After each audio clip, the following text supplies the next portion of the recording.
Ini terkenal dengan ucapannya BTT dalam kasus ini. Buta, tuli, tolol. Saya tidak tahu siapa yang buta, siapa yang tuli, siapa yang tolol. Silakan Pak Nargo. Di sini. Nah, apa aja? Terutama terkait dengan harapan pemerintahan yang baru bisa mengungkap kasus seperti KM50 ini. Kalau pakai skala meter, berapa persen Anda optimis, berapa persen pesimis? Karena kan Anda juga mantan Danjen Kopassus. Jadi sesama Danjen Kopassus tentu bisa ada penilaian lah sedikit. Bapak Ibu hadirin yang saya hormati, saya muliakan. Assalamualaikum warahmatullahi wabarakatuh. Salam sejahtera bagi kita semua. Saya bingung di dada sama pembawa acara untuk bicara gini. Tapi karena tadi lihat backdrop ini adalah masalah kilometer 50 yang sudah, ya ini tepat 7 Desember 2024, kejadian ini terjadi 4 tahun yang lalu. Menurut saya yang bekas tentara, kasus ini kalau pemerintah punya niat untuk membongkarnya bukan pekerjaan sulit. Mungkin kalau saya presiden nggak sampai 1 minggu kebongkar ke akar-akarnya ini. Jadi sekali lagi saya katakan, kasus ini saya masih ingat karena saya terlibat dalam pembuatan buku putih kejadian kilometer 50. Dari prolognya, dari mulai tertangkapnya ada agen di pesantrennya Habib Rizik Syihab di Selabintana ya, Megamendung, udah tahu. Menurut saya kejadian di kilometer 50 ini adalah suatu tindakan pengecut, tidak bertanggung jawab dan biadab yang terencana. Jadi kalau kita semua tahu bilang ini adalah pelanggaran hak asasi manusia berat. Dan setahu saya menurut hukum yang namanya pelanggaran hak asasi manusia itu tidak ada kedaluarsanya.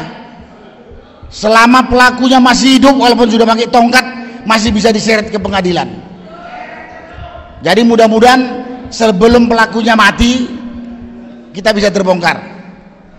Nah, karena itu pada kesempatan ini menurut saya seperti yang saya katakan tadi, ini bukan peristiwa yang sulit untuk disidik sampai terbongkar untuk dibawa ke pengadilan. Tinggal pemerintah mau tidak. Kalau bicara pemerintah berarti presiden. Berarti presiden. Kalau presiden memang punya keinginan untuk membongkar ini, saya yakin tidak sampai 1 minggu kebongkar. Tapi kita lihat 2 periode masanya Jokowi tak kebongkar. Kemudian sekarang udah masuk periodenya Pak Prabowo, belum ada tanda-tanda perhatian ini untuk dibuka. Belum ada tanda-tanda. Selama presiden tidak punya keinginan membuka ini, semua terhambat. Semua terhambat, tak akan mungkin berjalan. Tidak akan mungkin berjalan. Kita ngomong sekarang ini juga mungkin dianggap angin lalu saja oleh pemerintah. Nah, karena itu pada kesempatan ini saya cuma menyarankan, mari kita teman-teman membentuk satu kelompok yang tahu masalah ini, yang concern masalah ini. Kita coba untuk berkomunikasi atau untuk coba menghadap presiden,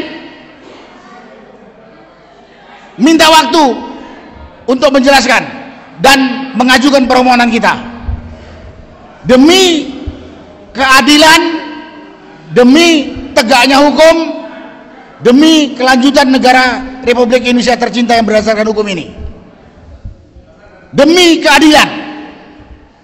Jadi saya bilang, saya menyarankan pada forum ini kita mungkin perlu membentuk satu tim kemudian kita menghubungi istana, kita minta berdiskusi, kita minta menyampaikan untuk ini dibongkar. Kalau kita diterima oleh presiden, baru kita bisa juga berkesimpulan presiden punya niat menyelesaikan atau presiden kelihatannya nggak punya niat menyelesaikan. Atau kalau kita udah menghadap ke sana melalui stafnya tidak diterima, kita juga bisa simpulkan kira-kira presiden seperti apa gitu. Tapi selama presiden nggak punya niat untuk membongkar ini, terhambat semua, berhenti semua. Bahkan kita yang menyarankan ini yang nanti kemudian dikriminalisasi. Jadi pada kesempatan ini saya sarankan kita bentuk tim, kita bikin surat atau datang ke sekretariat negara, kita minta menghadap presiden. Kalau diterima, kita bisa simpulkan presiden berniat atau tidak. Kalau nggak diterima, berarti presiden juga nggak peduli dengan kasus ini. Selama tidak ada perintah dari presiden, kita pesimis. Sekali lagi, kita minta bongkar ini demi kelanjutan negara kesatuan Republik Indonesia yang berdasarkan hukum, demi keadilan, demi kelangsungan negara kesatuan Republik Indonesia yang berdasarkan hukum, bukan hanya omong kosong hukum.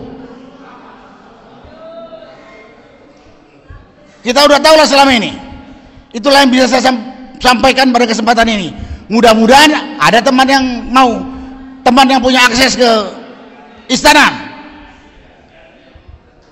Dan kalau boleh saya tambah ini Pak Refli, termasuk kasus PIK 2 PSN itu ya, di mana saya terlibat dalam tim itu. Ini kalau presiden merespon satu kata saja, usut, selesaikan sesuai aturan, selesai satu hari, saya katakan. Tapi kalau presiden nggak memerintahkan, semua mengambil manfaat. Pengusaha rakusnya mengambil manfaat untuk menambah kerakusan dia soal tambah kaya, pengkhianatnya juga mendapatkan manfaat dari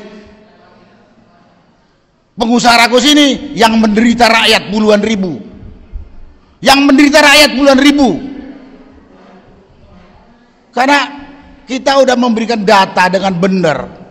Tahu ada pihak ya memang yang diserang itu Said Didu dianggap tukang bikin ribut, cari perhatian, bikin gaduh dan lain sebagainya. Padahal ini dikatakan benar gitu. Karena itu pada kesempatan saya ngomong ini saya katakan kasus kilometer 50 dan kasus PIK 2 PSN, begitu presiden mengatakan selesaikan sesuai dengan aturan hukum, selesai satu hari. Kalau tidak, ya kita berupaya. Jangan pesimis, kita tetap teriak. Mudah-mudahan nggak budek itu pemerintah, masih punya hati. Itulah yang bisa saya sampaikan pada kesempatan ini. Terima kasih Pak Refli, terima kasih semuanya. Wassalamualaikum warahmatullahi wabarakatuh.